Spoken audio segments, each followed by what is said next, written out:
Meet Andy, the architect. He mostly relies on 2D technical drawings, sometimes supported by fairly basic renders or photo montages. Andy has seen firsthand how 2D drawings can be misinterpreted by planning officers, stakeholders, or the public, increasing the risk of delays and rejections. It's time to upgrade the standard of visual communication in your planning applications.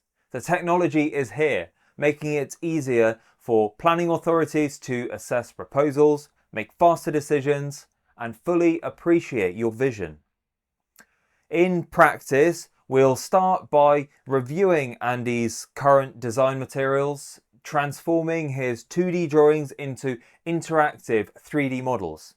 Using reality capture techniques, we recreate existing environments in 3D and then seamlessly merge them with his proposed designs. Finally, we work closely with Andy to develop clear, compelling visuals that effectively communicate his project, reducing misunderstandings and speeding up approvals.